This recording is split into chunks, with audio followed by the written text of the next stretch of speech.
औज़ुबिल्लाहिमिनश्शैतानिर्रजीम बिस्मिल्लाहिर्रहमानिर्रहीम। अस्सलाम वालेकुम दोस्तों, वसीम राजपूत ला लाइट्स ऑनलाइन में हाज़िर खिदमत है। दोस्तों, आज का जो टॉपिक है कि विरासत से बहन को महरूम भाई, क्या बहन भाई अपनी बहन को विरासत से महरूम कर सकता है या नहीं, और उसको इसमें से हमारे माशरे के अंदर जो आजकल हालात वाक़यात चल रहे हैं, कुछ भाई क्या करते हैं, अपनी प्रॉपर्टी को विरासत को हथियाने के लिए अपनी बहनों को या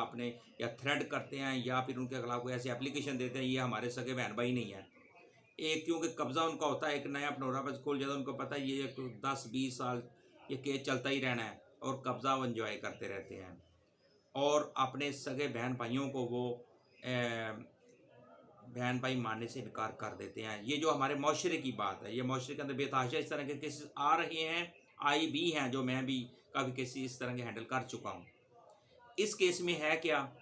कि भाई ने बहन के खिलाफ दावा किया कि वो इसकी सगी बहन नहीं है, बल्कि इसके बाप ने उसको अडॉप्ट किया है। अब अडॉप्शन चाइल्ड होने की वजह से इसके बाप की जायदाद में इस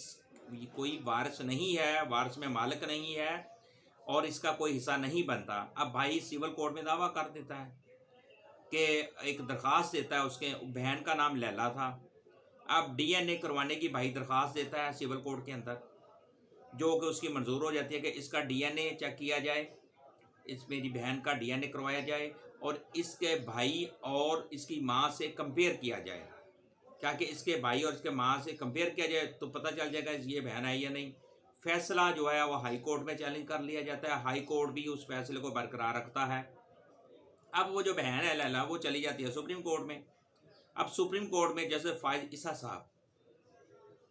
मदरजा ग्राउंड्स कुछ हैं जो मैं अभी डिस्कस करूँगा,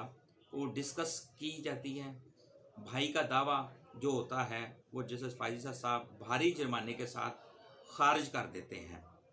और वो क्या ग्राउंड्स हैं उस बारे में दोस्तों मैं बताता हूँ कि किसी को, नंबर 1, किसी को इसकी मर्जी के बगैर डीएनए करवाने पर मजबूर नहीं किया जा सकता, जो कि राइट ऑफ प्राइवेसी आर्टिकल 14 आईने पाकिस्तान के खिलाफ है। इसी तरह नादरा के तमाम डॉक्यूमेंट्स ये बता रहे हैं कि पहले अब्दुल कयूम जो उस बच्ची का वालिद था, यानी कि मरहूम की बेटी है, नादरा क्लियर बता, और आर्टिकल 128 और कानून शहादत ऑर्डर की इससे प्रोटेक्शन भी हाजिर है। अब एक और चीज़, कोई ये तो दावा कर सकता है कि मेरा डीएनए मेरे बाप से मैच करवाया जाए, कि मैं इसकी औलाद हूँ, लेकिन कोई ये नहीं बता सकता कि बच्चों को सोशल स्टिग्मा से बचाने के लिए ज़रूरी है कि ऐसे दावाजात को भारी जुर्माने से खारिज कर देना चाहिए। ऑनरेबल कोर्ट, सुप्रीम कोर्ट ने बहुत सख्ती से ये वर्ड्स बताए कि क्योंकि एक तो बगैर जजिस हजरात हैं उनको भी मुकम्मल तौर पर कानूनी मालूमात उनको होनी चाहिए, और उनको इस तरह जो केसेस होते हैं हमारे माशरे के अंदर, ये एक खुलाहट पैदा करने के लिए भाई क्या करते हैं, बहनों को फेक बना देते हैं, उनकी प्रॉपर्टी में हिस्सा ही नहीं है, या हिबा के नाम पे वो अपने नाम प्रॉपर्टी करवा, जब देखा बाप फौत हो गया, हिबा तैयार कर लिया, मेरी बहन को ज़िंदगी में मेरा बाप दे गया था या ज़िंदगी में मेरी माँ दे गई थी, या कुछ जाली डॉक्यूमेंट बहनों के जाली अंगूठे लगवा के प्रॉपर्टी नाम लगवा दी जाती, या अपनी बहनों को अडोप्शन चाइल्ड शो करवा देते हैं कि ये मेरी हमारी बहन ही नहीं है। अब उसमें honourable court, supreme court of Pakistan ने बहुत खूबसूरत अल्फाज में कि किसी को मजबूर नहीं किया जा सकता कि उसकी डीएनए उसका करवाया जाए, यानी ये तो राइट ऑफ प्राइवेसी है और आईने पाकिस्तान के 14 आर्टिकल की ये खिलाफ वर्जी होगी। तो इसलिए कानून शहादत की भी मैंने बात की, ये PLD 2018 सुप्रीम कोर्ट 149 पेज है, इसका बहुत क्लियर है। और ये इस तरह के दावाजात को नीचे से ही सिविल कोर्ट से ही भारी जुर्माने के साथ खारिज कर देना चाहिए, जो कि अब ये very very very very important judgement है। तो मोस्टली हमारे माशरे में क्या होता है, वो केस चल पड़ता है, 10 साल तो सिविल कोर्ट में चलता है, फिर आगे हाई कोर्ट में, फिर सुप्रीम कोर्ट जाके जब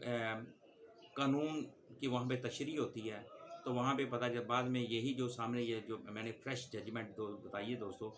कि वो भारी जुर्माने से भाई का जो केस दावा था ऑनरेबल सुप्रीम कोर्ट ने खारिज कर दिया और बहन को उसका जो हिस्सा था उसको मिल गया। मुझे अपनी दुआओं में याद रखिएगा, जहाँ रहें सलामत रहें। जैसे इस तरह की विरासत के मुतल्लिक़ जजमेंट दोस्तों आती रहेंगी, इंशाल्लाह मैं दोस्तों तक